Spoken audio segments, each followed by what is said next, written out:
পশ্চিমবঙ্গের মুর্শিদাবাদ জেলার বেলডাঙ্গায় প্রস্তাবিত বাবরি মসজিদের ধাঁচে একটা মসজিদ নির্মাণের ঘোষণাকে ঘিরে শুরু হয়েছে তীব্র রাজনৈতিক এবং আদর্শিক সংঘাত। এই বিতর্ক স্থানীয় সীমা ছাড়িয়ে জাতীয় রাজনীতির মঞ্চে উঠে এসেছে যখন উত্তরপ্রদেশের মুখ্যমন্ত্রী যোগী আদিত্যনাথ প্রকাশ্য সভা থেকে কড়া ভাষায় এই উদ্যোগের বিরোধিতা করেন। পাল্টা জবাবে বাবরি মসজিদের পৃষ্ঠপোষক হুমায়ুন কবিরও সমান তীক্ষ্ণ ভাষায় প্রত্যুত্তর দেন। ফলে বিষয়টা এখন কেবলমাত্র একটা ধর্মীয় স্থাপনা নির্মাণের প্রশ্ন নয়, এটা হয়ে উঠেছে সংবিধান, ধর্মীয় স্বাধীনতা, আইন শৃঙ্খলা এবং কেন্দ্র রাজ্য রাজনৈতিক টানাপোড়েনের প্রতীক। মুর্শিদাবাদ ঐতিহাসিকভাবে একটা বহু ধর্মীয় সহাবস্থানের জেলা। এখানে মুসলিম জনসংখ্যা উল্লেখযোগ্য হলেও হিন্দু, শিখ, জৈন সব সম্প্রদায়ের মানুষই বসবাস করেন। এই প্রেক্ষাপটে বাবরি মসজিদের ধাঁচে একটা মসজিদ নির্মাণের ঘোষণা স্বাভাবিকভাবেই প্রতীকী গুরুত্ব বহন করে, কারণ বাবরি নামটা ভারতের রাজনৈতিক ইতিহাসে গভীরভাবে প্রথিত। অযোধ্যা আন্দোলন, 1992 সালের ভাঙন, দীর্ঘ আইনি লড়াই এবং শেষ পর্যন্ত সুপ্রিম কোর্টের রায়, সব মিলিয়ে এটা এক আবেগঘন এবং বিতর্কিত অধ্যায়।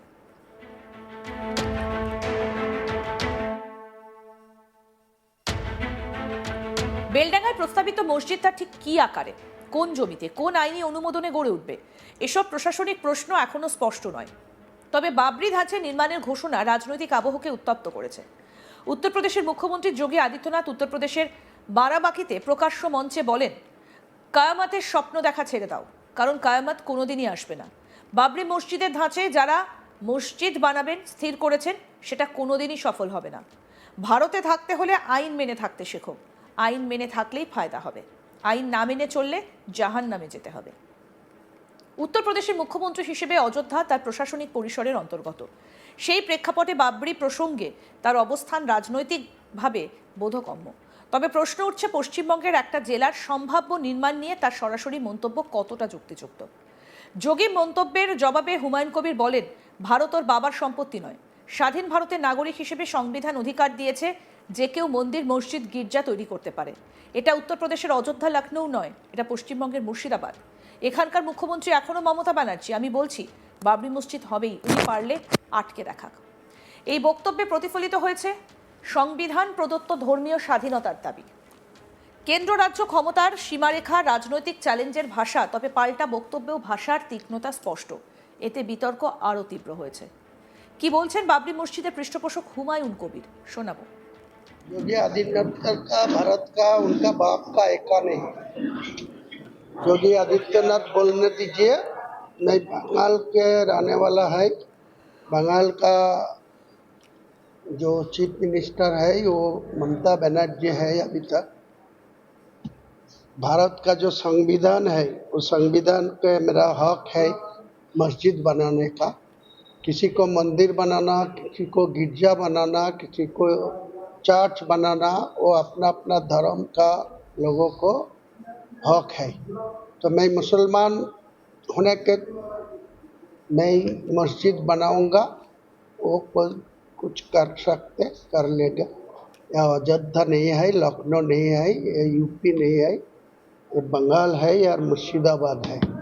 मैं यहाँ मस्जिद बना के ही छोड़ूंगा, किसी को कोई रोक सकता रोक लेंगे। ভারতের সংবিধানের 25 এবং 26 নম্বর অনুচ্ছেদ নাগরিকদের ধর্মীয় স্বাধীনতা ও ধর্মীয় প্রতিষ্ঠান গড়ে তোলার অধিকার প্রদান করে। তবে অধিকার সম্পূর্ণ অবাধ নয়, তা জনশৃঙ্খলা, নৈতিকতা এবং স্বাস্থ্য সংক্রান্ত সীমাবদ্ধতার অধীন। অতএব যে কোনো মন্দির, মসজিদ বা গির্জা নির্মাণের ক্ষেত্রে জমির বৈধ মালিকানা, স্থানীয় প্রশাসনের অনুমোদন, নির্মাণ সংক্রান্ত আইন, আইন শৃঙ্খলার পরিস্থিতি, এসব বিষয় বিবেচ্য। সুতরাং প্রশ্নটা কেবল আবেগের নয়, আইনি প্রক্রিয়া মেনেই সিদ্ধান্ত হবে। যদি সব অনুমোদন বৈধ হয় তবে নির্মাণে বাধা দেবার প্রশ্ন ওঠে না। আবার আইন ভঙ্গের চেষ্টা হলে প্রশাসন হস্তক্ষেপ করতেই পারে। এই বিতর্কে স্পষ্টভাবে কেন্দ্রীয় রাজনৈতিক বিভাজন ফুটে উঠেছে। উত্তরপ্রদেশে বিজেপি সরকার, পশ্চিমবঙ্গের তৃণমূল কংগ্রেস, দুই রাজ্যের রাজনৈতিক দর্শন ও ভোট ব্যাংকের চরিত্র আলাদা। যোগীর বক্তব্যে হিন্দুত্ববাদী রাজনৈতিক দৃঢ়তা প্রতিফলিত হয়েছে। অন্যদিকে হুমায়ুন কবিরের বক্তব্যে সংখ্যালঘু অধিকারের প্রশ্ন এবং আঞ্চলিক রাজনৈতিক আত্মবিশ্বাস ফুটে উঠেছে। যোগীর বক্তব্যে তিনটে স্পষ্ট বার্তা পাওয়া যায়। 1, বাবরি ইস্যুকে পুনরুজ্জীবিত করার যে কোনো প্রচেষ্টা তিনি প্রতিরোধ করবেন। 2, আইন শৃঙ্খলা রক্ষার প্রশ্নে কঠোর অবস্থান। 3, রাজনৈতিক প্রতিপক্ষের উদ্দেশ্যে প্রতীকী এবং আবেগপ্রবণ ভাষা ব্যবহার। কি বলেছেন যোগী আদিত্যনাথ, শুনবো এবার। क़यामत का दिन तो कभी आना ही नहीं है और इसलिए बाबरी ढांचे का पुनर्निर्माण कभी होना ही नहीं है। जो कयामत के दिन आने का सपना देख रहे हैं, ऐसे ही सड़गल जाएंगे, कभी वो दिन आने वाला नहीं है। इन रामद्रोहियों के लिए अब कोई जगह नहीं जो राम भक्तों पर गोली चला रहे थे, राम काज में बाधक थे। इन लोगों के लिए अब कोई जगह नहीं। और जो लोग अभी सपना देख रहे हैं बाबरी ढांचे का, तो उनको हम भी ये बता देना चाहते हैं कि कयामत का दिन कभी नहीं आने वाला है और कभी नहीं आएगा। कयामत के दिन के लिए मत जियो। हिंदुस्तान में कायदे से रहना सीखो, कायदे से रहना सीखो।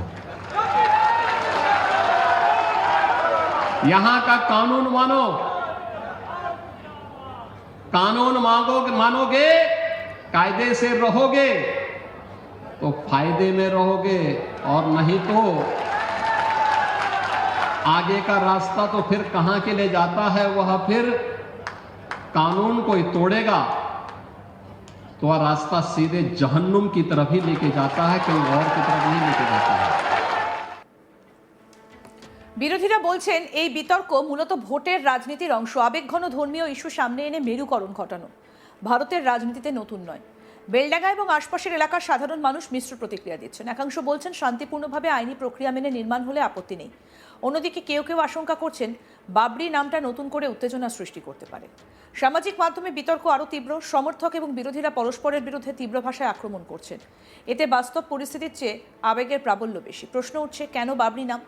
একটি সাধারণ মসজিদ নির্মাণের বদলে বাবরি মসজিদের ধাঁচে ঘোষণা করা নিছক স্থাপত্যিক অনুপ্রেরণা নাকি রাজনৈতিক বার্তা? নামের মধ্যেই রয়েছে স্মৃতি, ইতিহাস এবং সংঘাতের ইঙ্গিত। ফলে এটা নিছক ধর্মীয় স্থাপনা নয়, বরং অতীতের ক্ষত বিচার এবং প্রতীকী পুনর্নির্মাণের প্রসঙ্গ। পশ্চিমবঙ্গ সরকারের সামনে এখন বড় চ্যালেঞ্জ। আইন শৃঙ্খলা রক্ষা, প্রশাসনের দায়িত্ব হবে উত্তেজনা নিয়ন্ত্রণ, গুজব রোধ, আইনি প্রক্রিয়া নিশ্চিত করা, সকল সম্প্রদায়ের নিরাপত্তা বজায় রাখা। একটা বিবৃতি বা পাল্টা বিবৃতি যেন মাঠ পর্যায়ে সংঘর্ষে না রূপ নেয়, তা নিশ্চিত করা জরুরি। যোগী আদিত্যনাথ ও হুমায়ুন কবির দুজনেই জননেতা। তাদের বক্তব্য বহু মানুষ অনুসরণ করেন। ফলে ভাষার দায়িত্বও বড়। জাহান্নামে যেতে হবে বা উনি পারলে আটকে রাখা, এই ধরনের বাক্য জনমনে উত্তেজনা বাড়াতে পারে। রাজনৈতিক মতবিরোধ থাকতেই পারে, কিন্তু তা সংলাপের মাধ্যমে হওয়া উচিত নয়, এমন মত উঠছে নাগরিক সমাজের একাংশ থেকে। বাবরি ইস্যু জাতীয় রাজনীতিতে দীর্ঘদিন ধরে গুরুত্বপূর্ণ। অযোধ্যায় রাম মন্দির নির্মাণের পর নতুন করে বাবরি প্রসঙ্গ সামনে আসা অনেকের কাছে রাজনৈতিক প্রতিস্পর্ধার অংশ। একদিকে হিন্দু আবেগ, অন্যদিকে মুসলিম পরিচয়ের প্রশ্ন।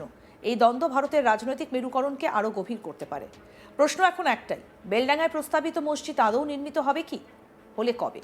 প্রশাসনিক অনুমোদন কি পাওয়া যাবে? কেন্দ্রীয় নেতৃত্ব কি আরও হস্তক্ষেপ করবে? সমস্ত আপডেট পেতে দেখতে থাকুন আজ তাক বাংলা। সাবস্ক্রাইব করুন, নোটিফিকেশন পেতে বেল বাটন অপশন প্রেস করুন।